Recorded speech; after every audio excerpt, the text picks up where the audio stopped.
नमस्कार। आप सभी का हार्दिक अभिनंदन। आइए ब्रह्म पुराण के अगले अध्याय का पाठन आरंभ करते हैं। यमलोक के दक्षिण द्वार तथा नरकों का वर्णन। मुनियों ने पूछा, तपोधन, पापी मनुष्य दक्षिण मार्ग से यमपुरी में किस प्रकार प्रवेश करते हैं, यह हम सुनना चाहते हैं। अब विस्तार पूर्वक बतलाइए। व्यास जी बोले, मुनिवरों, दक्षिण द्वार अत्यंत घोर तथा महाभयंकर है। मैं उसका वर्णन करता हूँ। वहां सदा नाना प्रकार के हिंसक जंतुओं और गिदड़ियों के शब्द होते रहते हैं। वहां दूसरों का पहुंचना असंभव है। उसे देखते ही रोंगटे खड़े हो जाते हैं। भूत, प्रेत, पिशाच और राक्षसों से यह द्वार सदा ही घिरा रहता है। पापी जीव दूर से ही उस द्वार को देखकर त्रास से मूर्छित हो जाते हैं और विलाप प्रलाप करने लगते हैं। तब यमदूत उन्हें सांकलों से बांधकर घसीटते और निर्भय होकर डंडों से पीटते हैं। साथ ही डांटते फटकारते भी रहते हैं। होश में आने पर वे खून से लथपथ हो पग पग पर लड़खड़ाते हुए दक्षिण द्वार को जाते हैं। मार्ग में कहीं तीखे कांटे होते हैं और कहीं छुरे की धार के समान तीक्ष्ण पत्थरों के टुकड़े बिछे होते हैं। कहीं कीचड़ ही कीचड़ भरी रहती है और कहीं ऐसे ऐसे गड्ढे होते हैं जिनको पार करना असंभव सा होता है। कहीं कहीं लोहे की सुई के समान कीलें गड़ी होती हैं। वहीं वृक्षों से भरे हुए पर्वत होते हैं जो किनारों पर झरने गिरते रहने से दुर्गम प्रतीत होते हैं और कहीं कहीं तपे हुए अंगारे बिछे होते हैं। ऐसे मार्ग से दुखी होकर पापी जीवों को यात्रा करनी पड़ती है। कहीं दुर्गम गर्त, कहीं चिकने ढेले, कहीं तपाई हुई बालू और कहीं तीखे कांटे होते हैं। कहीं दावानल प्रज्वलित रहता है, कहीं तपी हुई शिला है, तो कहीं जमी हुई बर्फ। कहीं इतनी अधिक बालू है कि उस मार्ग से जाने वाला जीव उसमें आकंठ डूब जाता है। कहीं दूषित जल से और कहीं कंडे की आग से वह मार्ग भरा रहता है। कहीं सिंह, भेड़िए, बाघ, डांस और भयानक कीड़े डेरा डाले रहते हैं। कहीं बड़ी बड़ी जोंकें और अजगर पड़े रहते हैं। भयंकर मक्खियां, विषैले सांप और दुष्ट एवं बलोन्मत्त हाथी सताया करते हैं। खुरों से मार्ग को खोदते हुए तीखे सींगों वाले बड़े बड़े सांड, भैंसे और मतवाले ऊंट सबको कष्ट देते हैं। भयानक डाइनों और भीषण रोगों से पीड़ित होकर जीव उस मार्ग से यात्रा करते हैं। कहीं धूलि मिश्रित प्रचंड वायु चलती है जो पत्थरों की वर्षा करके निराश्रय जीवों को कष्ट पहुंचाती है। कहीं बिजली गिरने से शरीर विदीर्ण हो जाता है। कहीं बड़े जोर से बाणों की वर्षा होती है जिससे सब अंग छिन्न भिन्न हो जाते हैं। कहीं कहीं बिजली की गड़गड़ाहट के साथ भयंकर उल्कापात होते रहते हैं और प्रज्वलित अंगारों की वर्षा हुआ करती है जिससे जलते हुए पापी जीव आगे बढ़ते हैं। कभी जोर जोर से धूल की वर्षा होने के कारण शरीर भर जाता है और जीव रोने लगते हैं। मेघों की भयंकर गर्जना से बारंबार त्रास पहुंचता रहता है। बाण वर्षा से घायल हुए शरीर पर खारे जल की धारा गिराई जाती है और उसकी पीड़ा सहन करते हुए जीव आगे बढ़ते हैं। कहीं कहीं अत्यंत शीतल हवा चलने के कारण अधिक सर्दी पड़ती है तथा कहीं रूखी और कठोर वायु का सामना करना पड़ता है। इससे पापी जीवों के अंग अंग में बीवाई फट जाती है। वे सूखने और सिकुड़ने लगते हैं। ऐसे मार्ग से जहाँ ना तो राह खर्च के लिए कुछ मिल पाता है और ना कोई सहारा ही दिखाई देता है, पापी जीवों को यात्रा करनी पड़ती है। सब और निर्जल और दुर्गम प्रदेश दृष्टिगोचर होता है। बड़े परिश्रम से पापी जीव यमलोक तक पहुंच पाते हैं। यमराज की आज्ञा का पालन करने वाले भयंकर यमदूत उन्हें बलपूर्वक ले जाते हैं। वे एकाकी और पराधीन होते हैं। साथ में ना कोई मित्र होता है, ना बंधु। वे अपने अपने कर्मों को सोचते हुए बारंबार रोते रहते हैं।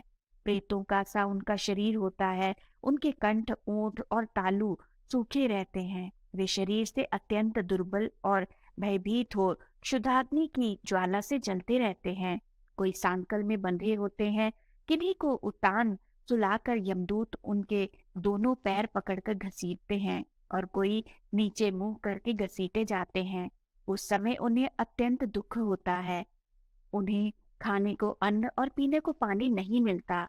वे भूख प्यास से पीड़ित हो हाथ जोड़ दीन भाव से आंसू बहाते हुए गदगद वाणी में बारंबार याचना करते और दीजिए दीजिए की रट लगाए रहते हैं। उनके सामने सुगंधित पदार्थ, दही, खीर, घी, भात, सुगंध युक्त पेय और शीतल जल प्रस्तुत होते हैं। उन्हें देखकर वे बारंबार उनके लिए याचना करते हैं।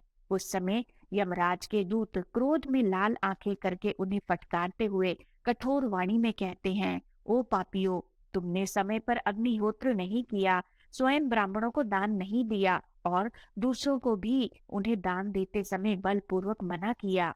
उसी पाप का फल तुम्हारे सामने उपस्थित हुआ है। तुम्हारा धन आग में नहीं जला था, जल में नहीं नष्ट हुआ था, राजा ने नहीं छीना था और चोरों ने भी नहीं चुराया था। नराधमों, तो भी तुमने जब पहले ब्राह्मणों को दान नहीं दिया है, तब इस समय तुम्हें कहाँ से कोई वस्तु प्राप्त हो सकती है? जिन साधु पुरुषों के सात्विकत्व भाव से नाना प्रकार के दान किए जाते हैं, उन्हीं के लिए ये पर्वतों के समान अन्न के ढेर लगे दिखाई देते हैं। इनमें भक्ष्य, भोज्य, पेय, लेह्य और चोष्य सब प्रकार के खाद्य पदार्थ हैं। तुम इन्हें पाने की इच्छा ना करो, क्योंकि तुमने किसी प्रकार का दान नहीं दिया है। जिन्होंने दान, होम, यज्ञ और ब्राह्मणों का पूजन किया है, उन्हीं का अन्न ले आकर सदा यहाँ जमा किया जाता है। नारकी जीवो, यह दूसरों की वस्तु हम तुम्हें कैसे दे सकते हैं? यमदूतों की यह बात सुनकर वे भूख प्यास से पीड़ित जीव उस अन्न की अभिलाषा छोड़ देते हैं। तदनंतर यमदूत उन्हें भयानक अस्त्रों से पीड़ा देते हैं। मुदगर, लोहदंड, शक्ति, तोमर, पट्टिश, परिघ, भिंडीपाल, गदा, फरसा और बाणों से उनकी पीठ पर प्रहार किया जाता है और सामने की ओर से सिंह तथा बाघ आदि उन्हें काट खाते हैं। इस प्रकार के पापी जीव ना तो भीतर प्रवेश कर पाते हैं और ना बाहर ही निकल पाते हैं। अत्यंत दुखित होकर करुण क्रंदन किया करते हैं। इस प्रकार वहां भली भांति पीड़ा देकर यमराज के दूत उन्हें भीतर प्रवेश कराते हैं और उस स्थान पर ले जाते हैं जहां सबका संयमन नियंत्रण करने वाले धर्मात्मा यमराज रहते हैं। वहां पहुंचकर वे दूत यमराज को उन पापियों के आने की सूचना देते हैं और उनकी आज्ञा मिलने पर उन्हें उनके सामने उपस्थित करते हैं। तब पापाचारी जीव भयानक यमराज और चित्रगुप्त को देखते हैं। यमराज उन पापियों को बड़े जोर से फटकारते हैं और चित्रगुप्त धर्मयुक्त वचनों से पापियों को समझाते हुए कहते हैं, पापाचारी जीवों, तुमने दूसरों के धन का अपहरण किया है और अपने रूप और वीर्य के घमंड में आकर पराई स्त्रियों का सतीत्व नष्ट किया है। जीव स्वयं जो कर्म करता है, उसका फल भी उन्हें स्वयं ही भोगना पड़ता है। यह जानते हुए भी तुमने अपना विनाश करने के लिए यह पाप कर्म क्यों किया? अब क्यों शोक करते हो? अपने कुकर्मों से ही तुम पीड़ित हो रहे हो। तुमने अपने कर्मों द्वारा जिन दुखों का उपार्जन किया है, उन्हें भोगो। इसमें किसी का कुछ दोष नहीं है। ये जो राजा लोग मेरे समीप आए हुए हैं, इन्हें भी अपने बल का बड़ा घमंड था। ये अपने घोर दुष्कर्मों द्वारा यहाँ लाए गए हैं। इनकी बुद्धि बहुत ही खोटी थी। तत्पश्चात यमराज राजाओं की ओर दृष्टिपात करते कहते हैं, अरे ओ दुराचारी नरेशो, तुम लोग प्रजा का विध्वंस करने वाले हो। थोड़े दिनों तक रहने वाले राज्य के लिए तुमने क्यों भयंकर पाप किया? राजाओं, तुमने राज्य के लोभ, मोह, बल तथा अन्याय से जो प्रजाओं को कठोर दंड दिया है, उसका यथोचित फल इस समय भोगो। कहाँ गया वह राज्य? कहाँ गई भी रानियां जिसके लिए तुमने पाप कर्म किए हैं? उन सबको छोड़कर यहाँ तुम लोग एकाकी असहाय होकर खड़े हो। यहाँ वह सारी सेना नहीं दिखाई देती जिसके द्वारा तुमने प्रजा का दमन किया है।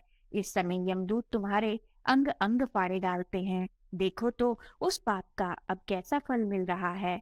इस प्रकार यमराज के उपालंब युक्त अनेक वचन सुनकर वे राजा अपने अपने कर्मों का विचार करते हुए चुपचाप खड़े रह जाते हैं। तब उनके पापों की शुद्धि के लिए यमराज अपने सेवकों को इस प्रकार आज्ञा देते हैं, ओ चंड, ओ महाचंड, इन राजाओं को पकड़कर ले जाओ और क्रमशः नरक की अग्नि में तपाकर इन्हें पापों से मुक्त करो। धर्मराज की आज्ञा पाते ही यमदूत राजाओं के दोनों पैर पकड़कर वेग से घुमाते हुए उन्हें ऊपर फेंक देते हैं और फिर लौटकर उनके पापों की मात्रा के अनुसार उन्हें बड़ी बड़ी शिलाओं पर देर तक पटकते रहते हैं, मानो वज्र से किसी महान वृक्ष पर प्रहार किया हो। इससे पापी जीव का शरीर जर्जर हो जाता है, उसके प्रत्येक छिद्र से रक्त की धारा बहने लगती है, उसकी चेतना लुप्त हो जाती है और वह हिलने डुलने में भी असमर्थ हो जाता है। तदनंतर शीतल वायु का स्पर्श होने पर धीरे धीरे पुनः वह सचेत हो उठता है। तब यमराज के दूत उसे पापों की शुद्धि के लिए नरक में डाल देते हैं। एक से निर्वृत्त होने पर वे दूसरे दूसरे पापियों के विषय में यमराज से निवेदन करते हैं, देव, आपकी आज्ञा से हम दूसरे पापी को भी ले आए हैं। यह सदा धर्म से विमुख और पाप परायण रहा है। यह दुराचारी व्याध है, इसने महापातक और उपपातक सभी किए हैं। यह अपवित्र मनुष्य सदा दूसरे जीवों की हिंसा में संलग्न रहा है। यह जो दुष्टात्मा खड़ा है, अगम्य स्त्रियों के साथ समागम करने वाला है, इसने दूसरे के धन का भी अपहरण किया है। यह कन्या बेचने वाला, झूठी गवाही देने वाला, कृतघ्न तथा मित्रों को धोखा देने वाला है। इस दुरात्मा ने मदोन्मत्त होकर सदा धर्म की निंदा की है, मर्त्यलोक में केवल पाप का ही आचरण किया है। देवेश्वर, इस समय इसको दंड देना है या इस पर अनुग्रह करना है, यह बतलाइए, क्योंकि आप ही निग्रहानुग्रह करने में समर्थ हैं। हम लोग तो केवल आज्ञा पालक हैं। यो निवेदन करके वे दूत पापी को यमराज के सामने उपस्थित कर देते हैं और स्वयं दूसरे पापियों को लाने के लिए चल देते हैं। जब पापी पर लगाए गए दोष की सिद्धि हो जाती है, तब यमराज अपने भयंकर सेवकों को उन्हें दंड देने के लिए आदेश देते हैं। वशिष्ठ आदि महर्षियों ने जिसके लिए जो दंड नियत किया है, उसके अनुसार वे यम किंकर पापी को दंड प्रदान करते हैं।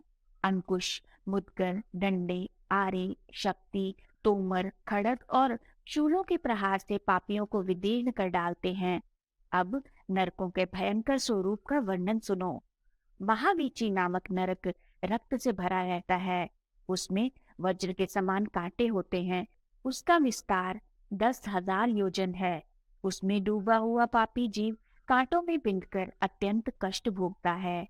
गौओं का वध करने वाला मनुष्य उस भयंकर नरक में 1,00,000 वर्षों तक निवास करता है। कुंभी पाक का विस्तार 100,00,000 योजन है। वह अत्यंत भयंकर नरक है। वहां की भूमि तपाए हुए तांबे के घड़ों से भरी रहने के कारण अत्यंत प्रज्वलित दिखाई देती है। वहां गरम गरम बालू और अंगारे बिछे होते हैं। ब्राह्मण की हत्या तथा पृथ्वी का अपहरण करने वाले और धरोहर को हड़प लेने वाले पापी उस नरक में डालकर प्रलय काल तक जलाए जाते हैं। तदनंतर रौरव नामक नरक है, जो प्रज्वलित वज्रमय बाणों से व्याप्त रहता है। उसका विस्तार 60,000 योजन का है। उस नरक में गिराए हुए मनुष्य जलते हुए बाणों से बिंधकर यातना भोगते हैं। झूठी गवाही देने वाले मनुष्य उसमें ईख की भांति पेरे जाते हैं। उसके बाद मंजुष नामक नरक है, जो लोहे से बना हुआ है। वह सदा प्रज्वलित रहता है। उसमें वे ही डालकर जलाए जाते हैं जो दूसरों को निरपराध बंदी बनाते हैं। अप्रतिष्ठित नामक नरक पीप, मूत्र और विष्ठा का भंडार है। उसमें ब्राह्मण को पीड़ा देने वाला पापी नीचे मुंह करके गिराया जाता है। विलेपक नाम का घोर नरक लाह की आग से जलता रहता है। उसमें मदिरा पीने वाले द्विज डालकर जलाए जाते हैं। महाप्रभ नाम से विख्यात नरक बहुत ऊंचा है। उसमें चमकता हुआ शूल गड़ा होता है। जो लोग पति पत्नी में भेद डालते हैं, उन्हें वही शूल से छेदा जाता है। उसके बाद जयंती नामक अत्यंत घोर नरक है, जहाँ लोहे की बहुत बड़ी चट्टान पड़ी रहती है। पराई स्त्रियों के साथ संभोग करने वाले मनुष्य उसी के नीचे दबाए जाते हैं। शालमल नरक जलते हुए सुदृढ़ कांटों से व्याप्त है। जो स्त्री अनेक पुरुषों के साथ संभोग करती है, उसे उस शालमल नामक वृक्ष का आलिंगन करना पड़ता है। उस समय वह पीड़ा से व्याकुल हो उठती है। जो लोग सदा झूठ बोलते और दूसरों के मर्म को चोट पहुंचाने वाली वाणी मुंह से निकालते हैं, मृत्यु के बाद उनकी जीवा यमदूतों द्वारा काट ली जाती है। जो आसक्ति के साथ कटाक्षपूर्ण पराई स्त्री को देखते हैं, यमराज के दूत बाण मारकर उनकी आंखें फोड़ देते हैं। जो लोग माता, बहन, कन्या और पुत्र वधू के साथ समागम तथा स्त्री, बालक और बूढ़ों की हत्या करते हैं, उनकी भी यही दशा होती है। वे 14 इंद्रों की आयु पर्यंत नरक यातना में पड़े रहते हैं। महारौरव नामक नरक ज्वालाओं से परिपूर्ण तथा अत्यंत भयंकर है। उसका विस्तार 14,000 योजन है। जो मूढ़ नगर, गांव, घर अथवा खेत में आग लगाते हैं, वे एक कल्प तक उस नरक में पकाए जाते हैं। तमिस्त्र नरक का विस्तार 1,00,000 योजन है। वहां सदा खड़ग, पट्टिश और मुदगरों की मार पड़ती रहती है। इससे वह बड़ा भयंकर जान पड़ता है। यमराज के दूत चोरों को उसी में डालकर शूल, शक्ति, गदा और खड़ग से उन्हें 300 कल्पों तक पीटते रहते हैं। महातामिस्त्र नामक नरक और भी दुखदाई है। उसका विस्तार तामिस्त्र की अपेक्षा दूना है। उसमें जोंकें भरी हुई हैं और निरंतर अंधकार छाया रहता है। जो माता पिता और मित्र की हत्या करने वाले तथा विश्वासघाती हैं, वे जब तक यह पृथ्वी रहती है तब तक उसमें पड़े रहते हैं और जोंकें निरंतर उनका रक्त चूसती रहती है। असिपत्र वन नामक नरक तो बहुत ही कष्ट देने वाला है। उसका विस्तार 10,000 योजन है। उसमें अग्नि के समान प्रज्वलित खड़ग पत्तों के रूप में व्याप्त है। वहां गिराया हुआ पापी खड़ग की धार के समान पत्तों द्वारा क्षत विषक्त हो जाता है। उसके शरीर में सैकड़ों घाव हो जाते हैं। मित्रघाती मनुष्य उसमें एक कल्प तक रखकर काटा जाता है। करम्भ बालुका नामक नरक 10,000 योजन विस्तीर्ण है। उसका आकार कुएं की तरह है। उसमें जलती हुई बालू, अंगारे और कांटे भरे हुए हैं। जो भयंकर उपायों द्वारा किसी मनुष्य को जला देता है, वह उक्त नरक में 1,10,300 वर्षों तक जलाया और विदीर्ण किया जाता है। काकोल नामक नरक कीड़ों और पीप से भरा रहता है। जो दुष्टात्मा मानव दूसरों को न देकर अकेला ही मिष्ठान उड़ाता है, वह उसी में गिराया जाता है। कुड़मल नरक विष्ठा, मूत्र और रक्त से भरा होता है। जो लोग पंच यज्ञों का अनुष्ठान नहीं करते, वे उसी में गिराए जाते हैं। महाभीम नरक अत्यंत दुर्गंध युक्त मांस व रक्त से पूर्ण है। अभक्ष्य भक्षण करने वाले नीच मनुष्य उसी में गिरते हैं।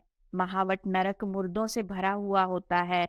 वह बहुत से कीटों से व्याप्त रहता है। जो मनुष्य अपनी कन्या बेचता है, वह नीचे मुंह करके उसमें गिराया जाता है। तिलपात नाम से प्रसिद्ध नरक बहुत ही भयंकर बताया गया है। जो लोग दूसरों को पीड़ा देते हैं, वे उसमें तिल की भांति पेरे जाते हैं। तैलपाक नरक में खौलता हुआ तेल भूमि पर बहता रहता है। जो मित्रों तथा शरणागतों की हत्या करते हैं, वे उसी में पकाए जाते हैं। वज्र कपाट नरक वज्रमयी श्रृंखला से व्याप्त होता है। जिन लोगों ने दूध बेचने का व्यवसाय किया है, उन्हें वहां निर्दयता पूर्वक पीड़ा दी जाती है। निरुच्छ्वास नरक अंधकार से पूर्ण और वायु से रहित होता है। जो ब्राह्मण को दिए जाने वाले दान में रुकावट डालता है, वह निश्चेष्ट करके उसमें डाल दिया जाता है। अंगारोपचय नामक नरक दहकते हुए अंगारों से प्रज्वलित रहता है। जो लोग देने की प्रतिज्ञा करके भी ब्राह्मण को दान नहीं देते, वे उसी में जलाए जाते हैं। महापाई नरक का विस्तार 1,00,000 योजन है।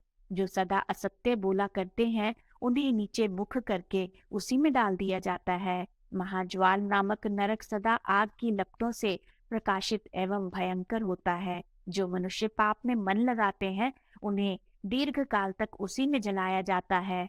कृकच नामक नरक में वज्र की धार के समान तीखे आरे लगे होते हैं। उसमें अगम्य स्त्री के साथ समागम करने वाले मनुष्यों को उन्हीं आरों से चीरा जाता है। गुड़पाक नरक खौलते हुए गुड़ के अनेक कुंडों से व्याप्त है। जो मनुष्य वर्ण संकरता फैलाता है, वह उसी में डालकर जलाया जाता है। क्षुरधार नामक नरक तीखे उस्त्रों से भरा रहता है। जो लोग ब्राह्मणों की भूमि हड़प लेते हैं, वे एक कल्प तक उसी में डालकर काटे जाते हैं। अम्बरीश नामक नरक प्रलयाग्नि के समान प्रज्वलित रहता है। सुवर्ण की चोरी करने वाला मनुष्य करोड़ कल्पों तक उसमें दग्ध किया जाता है। वज्र कुठार नामक नरक वज्र से व्याप्त है। पेड़ काटने वाले पापी मनुष्य उसी में डालकर काटे जाते हैं। परिपात नामक नरक भी प्रलयाग्नि से उद्दीप्त रहता है। विष देने तथा मधु की चोरी करने वाला पापी उसी में यातना भोगता है। कालसूत्र नरक वज्रमय सोच से निर्मित है। जो लोग दूसरों की खेती नष्ट करते हैं वे उसी में घुमाए जाते हैं, जिससे उनका अंग छिन्न भिन्न हो जाता है। कश्मल नरक मुख और नाक के मल से भरा होता है। मांस की रुचि रखने वाला मनुष्य उसमें एक कल्प तक रखा जाता है। उग्र गंध नामक नरक लार, मूत्र और विष्ठा से भरा होता है। जो पितरों को पिंड नहीं देते वे उसी नरक में डाले जाते हैं। दुर्धर नरक जोकों और बिच्छुओं से भरा रहता है। सूदखोर मनुष्य उसमें 10,000 वर्षों तक पड़ा रहता है। वज्र महापीड़ नामक नरक वज्र से ही निर्मित है। जो दूसरों के धन धान्य और सुवर्ण की चोरी करते हैं उन्हें उसी में डालकर यातना दी जाती है। यमदूत उन चोरों को चोरों से क्षण क्षण पर काटते रहते हैं। जो मूर्ख किसी प्राणी की हत्या करके उसे कौए और गिद्ध की भांति खाते हैं उन्हें एक कल्प तक अपने ही शरीर का मांस खाना पड़ता है। जो दूसरों के आसन, शैया और वस्त्र का अपहरण करते हैं उन्हें यमदूत शक्ति और तोमरों से वितीर्ण करते हैं। जिन खोटी बुद्धि वाले पुरुषों ने लोगों के फल अथवा पत्ते भी चुराए हैं उन्हें क्रोध में भरे हुए यमदूत तिनकों की आग में जला डालते हैं। जो मनुष्य पराये धन और पराई स्त्री के प्रति सदा दूषित भाव रखता है यमदूत उसकी छाती में जलता हुआ शूल गाड़ देते हैं। जो मानव मन, वाणी और क्रिया द्वारा धर्म से विमुख रहते हैं उन्हें यमलोक में बड़ी भयंकर यातना भोगनी पड़ती है। इस प्रकार लाखों, करोड़ों और अरबों नरक हैं जहाँ पापी मनुष्य अपने कर्मों का फल भोगते हैं।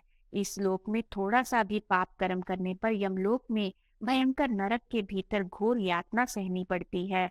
मूढ़ मनुष्य साधु पुरुषों द्वारा बताए हुए धर्म युक्त वचनों को नहीं सुनते। जब कोई उनसे परलोक की चर्चा करता है तब वे झट यही उत्तर देते हैं, किसने स्वर्ग और नरक को प्रत्यक्ष देखा है। ऐसे लोग दिन रात प्रयत्न पूर्वक पाप करते हैं, धर्म का आचरण तो वे भूल कर भी नहीं करते। इस प्रकार जो इसी लोक में कर्मों के फल का भोग होना मानते हैं पर लोक के प्रति जिनकी तनिक भी आस्था नहीं है, ऐसे नराधम भयंकर नरकों में पड़ते हैं। नरक का निवास अत्यंत दुखदायी और स्वर्गवास सुख देने वाला है। मनुष्य शुभ कर्म करने से स्वर्ग पाते हैं और अशुभ कर्म करके नरकों में पड़ते हैं। आज के इस पाठन को हम यहीं पे विराम देते हैं और अगले अध्याय के पाठन के लिए हम आपके साथ फिर से जुड़ेंगे। आइए ब्रह्मा जी के इस सुंदर मंत्र से आज का समापन करते हैं।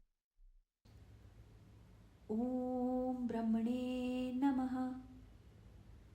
ओम ब्रह्मणे नमः। ओम ब्रह्मणे नमः। ओम ब्रह्मणे नमः। ओम ब्रह्मणे नमः। ओम ब्रह्मणे नमः। ओम ब्रह्मणे नमः। धन्यवाद।